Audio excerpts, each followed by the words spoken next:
The World Health Organization indicates that road traffic crashes result in the death of approximately 1.3 million people around the world each year and leave between 20 and 50 million people with non-fatal injuries. More than half of all road traffic deaths and injuries involve vulnerable road users, such as pedestrians, cyclists, motorcyclists, and their passengers. The young are particularly vulnerable on the world's roads, and road traffic injuries are the leading cause of death for children and young adults aged 5 to 29. Now, developing economies record higher rates of road traffic injuries, with 93% of fatalities coming from low and middle income countries. As we are already in the Yuletide, how will our roads be more safer considering heavy human and vehicular movement which usually dot the landscape during this period? How will the Federal Road Safety Corps achieve its corporate mandate of sanitizing the highways and entrenching safety on the nation's over 200,000 kilometers road network? Will there be collaborations between the FRSC and sister security agencies to ensure safety on the road during this period?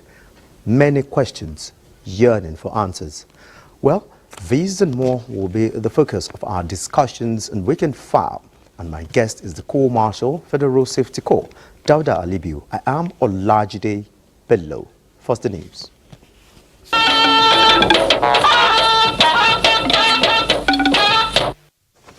Now let's start with COP28. President Bola Tinubu has renewed the commitment of Nigeria to taking critical steps towards the reduction of methane emission globally.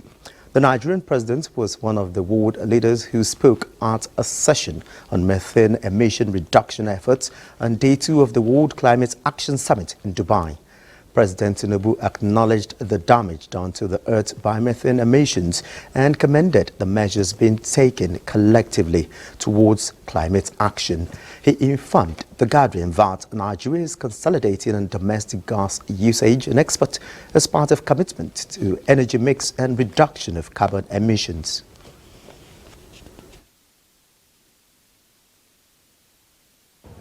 We are committed to energy mix. We are providing cooking gas for a large population. We will continue to do that. We've signed off on reduction of methane. We will leverage on new technology, and we hope the two giant nations and the Emirates will be able to help us through. And the largest economies that have benefited immensely should do more really fast, because their health need healing and is crying for attention more quickly. Thank you very much. And meanwhile, President Bola Tinubu says Nigeria has taken a significant step towards a sustainable and eco-friendly future by introducing a pioneering initiative to deploy a fleet of 100 electric buses. The president spoke at a high-level meeting with stakeholders and investors on the Nigeria carbon market and electric buses rollout program in Dubai on the margins of the COP28 Climate Summit. President Tinubu explained that the strategic initiative is aimed at significantly reducing Nigeria's carbon footprint and modernizing the country's transportation system as part of a larger effort to position Nigeria and Africa as the pioneering frontier of green manufacturing and industrialization, with a focus on natural gas as a transition fuel alongside other renewable energy sources. To spearhead this transformative plan, the president announced the appointment of the executive chairman of the Federal Inland Revenue Service, FIRS, Mr. Zach Adedeji, and the Director General of the National Council on Climate Change, Mr. Dahiru Salisu, to co-chair the Nigeria Carbon Market Activation Plan. President Tinubu believed the initiative stands as a testament to Nigeria's dedication to environmental stewardship, as clearly exemplified through collaboration with the Africa Carbon Market Initiative. The president assured prospective investors that this initiative transcends being a mere pilot project, saying it is a concrete manifestation of unwavering dedication to a carbon-neutral future. President Tinubu, while acknowledging the present need for a comprehensive global collaboration on climate-related challenges, called on global partners to join hands in accelerating collective efforts towards a net zero future. And back home, in a bid to support government efforts to resolve challenges of power supply and addressing critical issues of accessing electricity meters among consumers in the country, an electric meter manufacturing factory has been established in Oraifite, Anambra State. Maureen Eze-Okeke reports that the Vice President of the Federal Republic of Nigeria, Senator Kashim Shettima, performed the inauguration during his visit to Anambra State. The factory, which is a direct response to the call by the federal government to encourage local and foreign investors to invest and stimulate economic activities in Nigeria, is set to create about 500 direct jobs to teeming youths with professional capabilities. The facility possesses the capability of producing single-phase, three-phase and maximum demand meters. Inaugurating the electric meter factory, the Vice President applauded the efforts of the manufacturing company in actualizing the feat. It's a wonderful input by the group chairman. The Chief Executive Officer of the Electric Meter Manufacturing Factory and founders the Emeka Foundation give an insight on the purpose of establishing the facility in Oraifite. We try to make sure that not only that we have one metering factory here, but we have one that we are sure of the materials that are going to be used in assembling the meters. The meter we're manufacturing here is a smart meter, prepaid. When the meters start going to the customer's premises, you see that customers and the EDC staff will not have any need to quarrel anymore. Other stakeholders who witnessed the inauguration of the electric meter manufacturing factory expressed satisfaction for its establishment at the grassroots.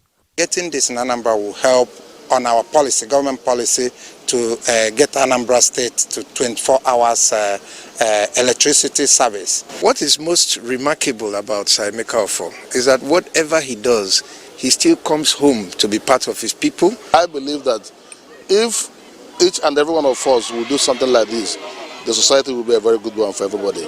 The facility, which is said to conserve scarce foreign exchange through reduction of imported items, is said to have potentials to export to other African countries. In Oraifite, Anambra State, Maureen Eze-Okeke, NTA News. And to the legislature, the Senate and House of Representatives standing committees will from Monday commence joint budget defense sittings with ministries, departments and agencies of government to fast-track passage of the 27.5 trillion naira 2024 budget proposal. National Assembly correspondent Lami Ali reports that an emergency meeting of the committees was held Saturday to outline the modalities. Held behind closed doors, had in attendance chairman of the Senate standing committees. And we have discussed extensively so that we can still meet the 31st December January deadline so that the president can assent the budget. So we have perfected the strategy and we are ready to go. This time around, what has changed is that we'll be having joint sitting of both the House of Reps and the Senate so that we can still meet the deadline. We are working around the clock, and our Saturdays and Sundays are no longer for us until the budget is eventually passed. That all ministers at this point should ensure that they are on ground to defend their budgets before the National Assembly. And I know no head of agencies or parastatals will flout that order of the President. The 2024 proposed appropriation of 27.5 trillion naira was last Wednesday laid before a joint session of the National Assembly by President Bola Tinubu, the first since assuming office this year. The National Assembly is determined to sustain the January to December budget cycle to ease planning. In another development, The Senate Committee on Gas is probing the 250 billion naira said to have been distributed to 14 companies by the Central Bank of Nigeria under the federal government's gas expansion program. It seeks to enhance the use of natural gas as the preferred source of clean and cheap energy in Nigeria. We discovered that some of the companies that collected these funds are portfolio companies, and they have nothing on ground to show. So the committee is going to investigate all of that and tell Nigerians the true position of things. The committee is to embark on fact-finding visit to ascertain the utilization of funds. From the National Assembly, Lami Ali, NTA News. And from the Judiciary, the Chief Justice of Nigeria, Justice Olukayode Ariwoola, and the Senate Committee on Judiciary, Human Rights and Legal Matters have agreed to work together for the promotion of separation of power and the protection of the judiciary from any interference. This was the thrust of discussions during an oversight visit by the lawmakers to the Supreme Court. Amina Saidu reports. The oversight visit is to address issues of accountability and transparency with regard to utilization of budgetary allocations and consolidate on performance. 10th Senate, under the leadership of His Excellency Senator Godwill Obot Akpabio, President of the Senate, is poised towards embarking on legislative interventions measures that would enhance the development of the Nigerian judiciary to meet the yearnings and aspirations of Nigerians with regard to effective and efficient justice delivery and respect to the rule of law. Chief Justice of Nigeria, Justice Olukayode Ariwoola, says teamwork will give room for effective delivery of justice. We appreciate your involvement in ensuring justice, because that's what we all do. Both the court and the lawmaking body and the executive. And that's why we can never have a watertight separation of the three arms of government. There must, as I said earlier, checks and balances. A review of the 2023 budget implementation was presented by the Chief Registrar of the Supreme Court. In the same vein, Court of Appeal and the Federal High Court were also visited by committee members who appraise and identify areas that need legislative intervention. Amina Saidu, NTA News. And away from the judiciary, despite the challenges militating against total success in the fight against HIV/AIDS, there is still a lot of hope, especially in the face of renewed commitment by stakeholders. Nigeria's First Lady Oluremi Tinubu said this at a high-level pre-conference meeting of the 22nd International Conference on AIDS and STI in Africa, organized by the Organization for African First Ladies for Development in Harare, Zimbabwe. The progress made in the fight against HIV/AIDS notwithstanding, the First Lady says there is much more to be done, noting that the sheer population of the country at over 200 million is a major challenge, emphasizing that her husband, President Bola Ahmed Tinubu's renewed hope agenda, has rekindled hope in all spheres of life in the nation. The plan to achieve triple elimination of HIV, syphilis and hepatitis being one of the priorities. While noting that HIV/AIDS should have been long gone, the First Lady pledged that the various challenges hindering greater progress in bringing the figures to the barest minimum, including insecurity and stigmatization, will be addressed frontally. Earlier, the First Lady of the host country, Zimbabwe, Dr. Auxilia Nagwagwa, noted that men and male child must be included as an important community to help eliminate the scourge totally. Describing First Ladies as the most important community in the elimination of mother-to-child transmission and elimination of new infections, the Executive Director of UNAIDS, Winnie Banyanyiwa, appealed to them to adopt the use of science and technology towards achieving this. The 22nd CASA conference has as its theme, AIDS It's Not Over, address inequalities, accelerate inclusion and innovation. And to Information Matters, National Institute of Public Information and IPI, a training arm of the Federal Ministry of Information and National Orientation, will be revived for effective manpower development. The Minister of Information and National Orientation, Mohammed Idris, at a function in Kaduna, sought for more cooperation among relevant institutions to achieve a successful rebirth of moribund agencies with potentials. Saliu Gwanara reports. Fellow of the Nigerian Institute of Public Relations and former chairman of the Kaduna State chapter of the Institute, Minister of Information and National Orientation, acknowledged the enormous responsibilities of the Institute in recruiting credible information managers. Participants shared similar views on the theme of the event: demographic transition, ethical resources, and sustainable development, reflections on northern Nigeria. President Tinubu's administration recognizes the importance of economic stability. As the 2024 appropriation bill moves through the legislative process, we are very optimistic that its passage will mark the beginning of a transformative era, bringing tangible improvements to the lives of Nigerians.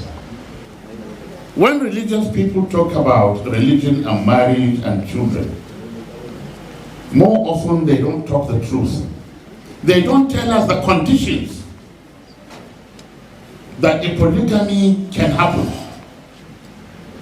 Many of us who are polygamous, if we know the conditions, we will not fall into it. The minister said there is a growing political will that will address challenges of Nigeria's growing population. Let me remind us that one of the pillars of President Bola Ahmed Tinubu's 8-point agenda is inclusivity, which means inclusive policies and programs for all segments of the population, especially our youth and women. You can see manifestation of this even in the area of appointments made by Mr. President so far. This is not to say that we have done enough and can therefore rest on our horse. No, we can still do better. And I can assure you that President Bola Ahmed Tinubu will continue to push the envelope in this regard. Director General of the Nigerian Television Authority, Saliu Abdul Hamid Dembos, was honored with an award of excellence in public service and broadcasting. In Kaduna, Saliu Gwanara, NTA News. Nigeria's foremost telecoms giant, NTA Nigeria, has awarded winners of its Impulse Spelling Bee competition. Kano Daniel Victor won the grand prize of 2.5 million naira, a brand new laptop, and will also become a one-day chief executive officer of MTN, in addition to other mouth-watering prizes. Joel Pukwola reports that the 20 finalists who participated in the grand finale are among over 30,000 that competed in the preliminary stages. MTN Impulse Spelling Bee, which began in year 2000, is changing the narrative in Nigeria's education by encouraging academic excellence. These are the chosen ones among those who muzzled their way through their sheer dexterity in spelling to compete for the top prize. Showcasing their spelling prowess before students, journalists and educationists, the finalists left the audience marveled with their vast knowledge of cumbersome words. The competition between the last two finalists was tight, but 12-year-old Kano Daniel Victor from Intimacy with Cry School, Nasarawa, emerged winner. The star prize winner clinched 2.5 million naira education grant, a brand new laptop, Samsung smartphone, Impulse goodie bag, and an enviable feat of being a one-day CEO of MTN Nigeria, while the second went home with 1.5 million naira and the third position got 1 million naira in addition to other mouth-watering gifts. I learned a lot from the MTN Impulse website, like how to play games, words especially. This is the first grand finale I'm coming. I always lose in the state final. General Manager Consumer Segment and Devices Idowu Adeshokon and other speakers believe MTN Impulse will promote digital literacy and help young learners to fulfill their dreams. We also use this to also touch the schools. For example, the school of the winner of this grand finale have been given laptops, I think about 10 to 20 laptops and other educational materials and even funds. What I can guarantee everyone, and definitely the students, that it's going to be bigger, it's going to be better. All the finalists received education grants of 100,000 and 200,000 naira, as well as Impulse goodie bags based on their performances. Members of the audience were also rewarded in the competition. In Lagos, Joel Pukwola, NTA News. The Kano state government has begun settlement of the 43 billion naira unpaid retirement benefits to pensioners. Governor Abba Kabir Yusuf, who flagged off the payment exercise, assured that all pensioners would be settled within the next 2 years. Abdullahi Mustafa has the details. This is a cross-section of senior citizens who left active service as junior workers between 2016 and 2019. They were state and local government workers between grade levels 1 and 6. Their coming to the government house is to receive their long-awaited entitlements following Governor Abba Kabir Yusuf's approval for the release of 6 billion naira to the state pension fund. Beneficiaries, labor leaders and other stakeholders thank the governor for addressing the plights of the retirees and families of those who departed. This is a welcome development, especially in the period of economic hardship in the country. Settlement of retirement and death benefits, Governor Abba Kabir Yusuf stated, is in fulfillment of his electioneering campaign promise, which would in turn impact positively on the state's economy. It is pertinent to note that the present administration inherits huge amount as unpaid gratuities, death benefits, and of course pension arrears. Another 10 billion naira the governor disclosed has been captured in the 2024 proposed budget to settle more retirees in the incoming fiscal year. In Kano, Abdullahi Mustafa, NTA News. The 13th edition of the Zuma Film Festival has begun with more than 30 films to be screened. Elizabeth Amori reports that key players in the Nigerian movie industry at the opening ceremony of the festival are sustaining conversations that will open new vistas for prospective filmmakers to tell better stories and access funds to produce bankable works that will attract investment.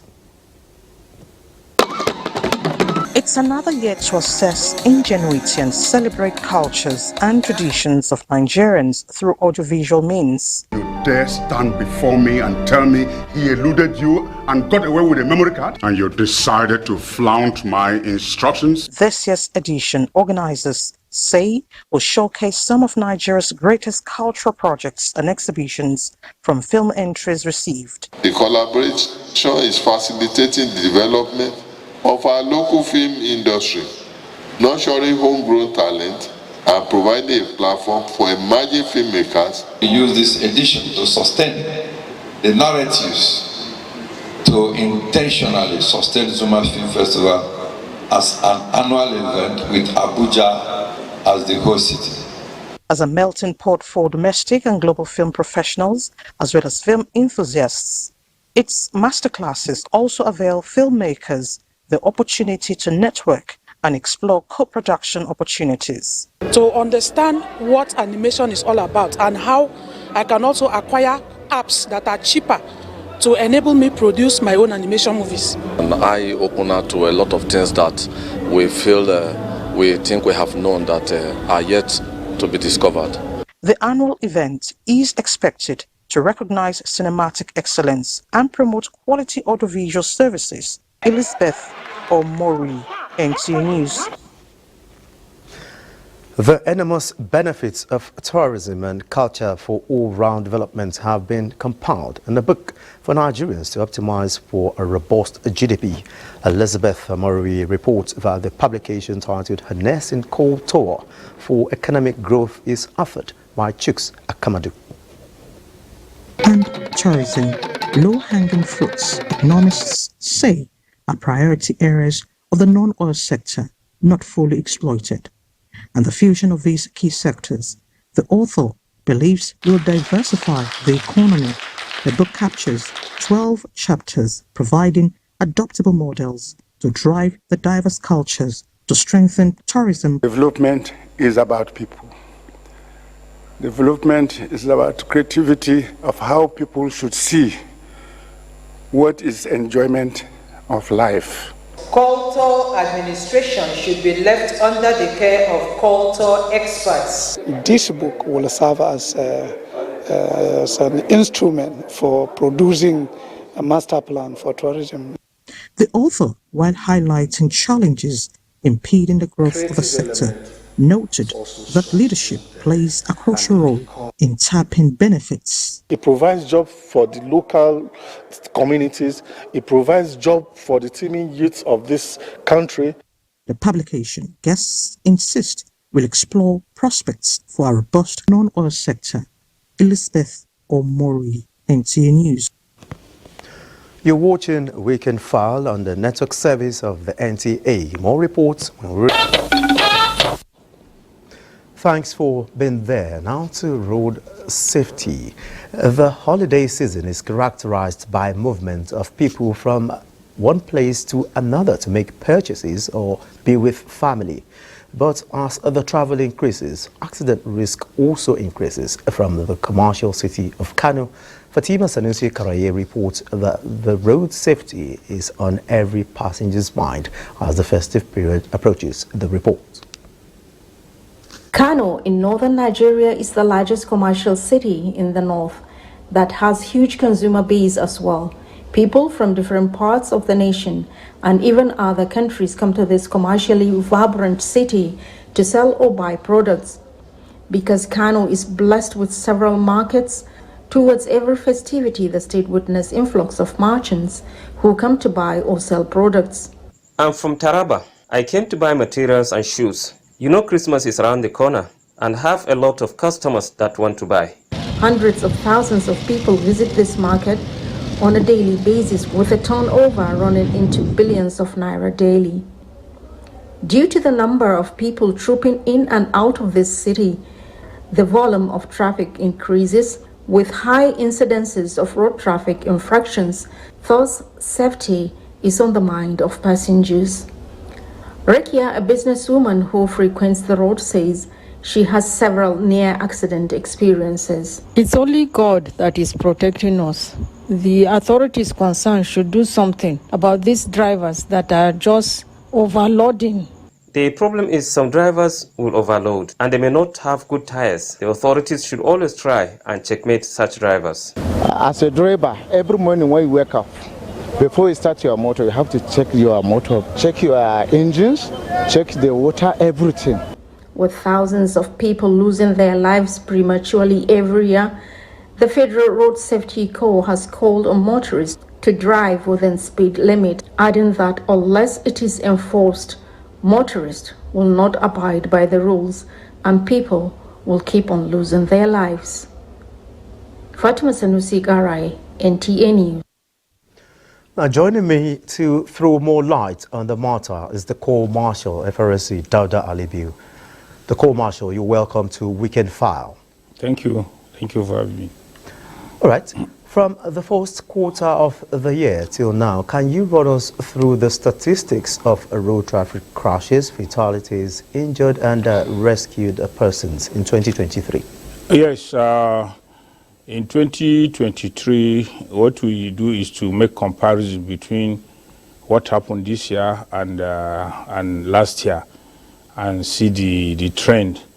Now, we, based on our statistics, the first 3 quarters of last year and the first 3 quarters of this year, we had a positive impact on the indices we had.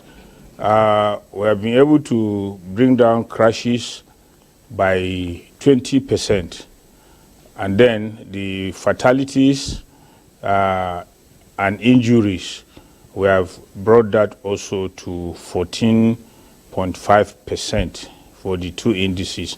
Okay. So I believe this is a positive development, though we are not there yet, but we'll continue to strive. The essence is to ensure that these indices are brought down. Gradually we get to the promised land. That's where we are as at now.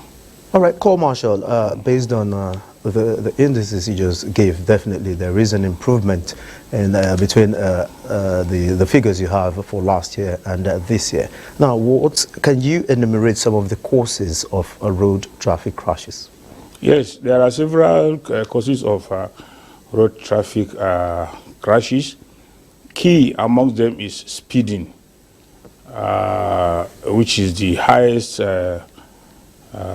it has the highest number of crashes that occur as a result of that. Then we have the vehicles themselves.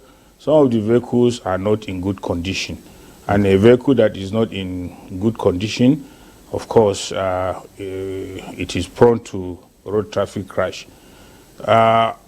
Usually, the major factor when we even talk of speeding, it is about the driver, because when we talk of crashes, we are talking of factors that lead to crashes, which include the human factor, the vehicle factor, and the road factor, and then the weather condition. Yes, we also have challenges with the roads. Some certain sections of the road, though the government is investing a lot in construction of roads, and we hope that, as promised, by next year, most of these roads will have been fixed. So we hope to see improvement in that direction. The weather factor, which is in Nigeria mostly, is during the rainy season, the washout that we have on the highways. But we are lucky, we have several washouts this year, especially around the northeastern axis of the country. But then we have been able to be there in good time to alert road users, and also to be there to control movement of traffic, to ensure that there are no crashes as a result of the washout. So basically, these are the major reasons of road crashes. You have impatience on the driver's side, and then you have the overloading, excess load on vehicles. So all these are combined factors that result into road traffic crashes. All right, Co-Marshal, as the Corps is upping its game, what are the measures adopted to tackle the menace? Yes, we have adopted so many measures. For example, when we notice that there are crashes that involve trucks and trailers carrying passengers and goods, bag of rice, onion, and other things like that, we embarked on a serious campaign at the motor parks and even along the highways. What we do is, what our men do, and the instruction we gave them was that anywhere they see such vehicles, they should stop them, bring down the passengers from the vehicles, get another alternative transportation for them, let them move on, and then the vehicle carrying the goods will also move without the passengers. We have been visiting motor parks to interact with the union people, to interact with the drivers, and even the passengers, to talk to them, to ensure that safety measures are observed. We have visited churches, we have visited mosques, we have organized motor park rallies, we have done TV and radio programs. So we have done quite a lot to interact with the people. We had meetings with the union, NURTW, NATO, Return, etc., and even non-governmental organizations who are interested in road safety matters. We have incorporated them into our activities. So we're out there, apart from the regular patrols that we do on the highways. We also have the mobile courts that we tried offenders on the highways, and we are also collaborating with Nigerian Bar Association so that some of the reckless crashes that our drivers get involved, we ensure that we prosecute those drivers or the vehicle owners, so that the victims of those crashes get justice also, either by compensation or by whatever the judiciary may decide. So these are all the efforts that we have been making, and will continue to work in that direction so that we can achieve reduction in road traffic crashes on our roads. All right, still talking about collaborations, do you have with sister security agencies? Yes, we collaborate quite a lot in different areas. We work, especially around this period, this end of year period. We work with the police, particularly, then the civil defense. We work with the military, and then other paramilitary agencies and the DSS. We have released our operational order, and we have copied all these agencies. We seek for their cooperation, especially when we are in the road. They give us protection against violent attacks, and then where we are in distress, they also come in to help us. And they also help us to clear the road where there is crash and there is blockage. We invite them, they assist us. We normally rely on checkpoint that the military have on the highway or the police. Whenever there's an incident, we quickly alert them so that they can come and assist us where, if it is for clearance of crash vehicles, they do that, they assist us. And if it is violent attack, they assist us to repel the attack. And then, so that's the level of cooperation. Very, very good. We have a robust cooperation with all the sister agencies. They have that. All right, thank you very much, Co-Marshal. Just before we go ahead, let's take another break. And very quickly now, my last question for the Co-Marshal. The UN Sustainable Development Goals contain 2 global targets on road safety. SDG Target 3.6 calls to halve the number of global deaths and injuries from road traffic crashes. How far has Nigeria gone in this regard, and what are your final thoughts? Yes, based on what the United Nations said, we have also looked at it, because the idea is to achieve 50% reduction in fatalities and injuries as a result of road traffic crashes. So what we did at the FRC is to every year we meet and we set our goals, our strategic goals for the year. So we now look at it over the next 10 years from when the SDG started. We now say, okay, we want to be reducing our indices by 5% every year. So when you put it across the next 10 years, we'll have achieved that 50% when you take it at 5% per annum every year. But from what we are seeing, the trajectory we are seeing is that we are making progress, and we may even beat that target of 50% if we go the way we are going now. Because if between 2022 and 2023, year on year, we are getting a 14% reduction, that is about 9% more than what we set for ourselves year on year, 5%, both on fatalities and injuries in road traffic crashes. So it is our hope that we'll be able to achieve that target at the end of the 10 years set by the United Nations. All right, many thanks. My guest has been the Co-Marshal for the Road Safety Corps, Dauda Alibiu. Many thanks for your input on Weekend File.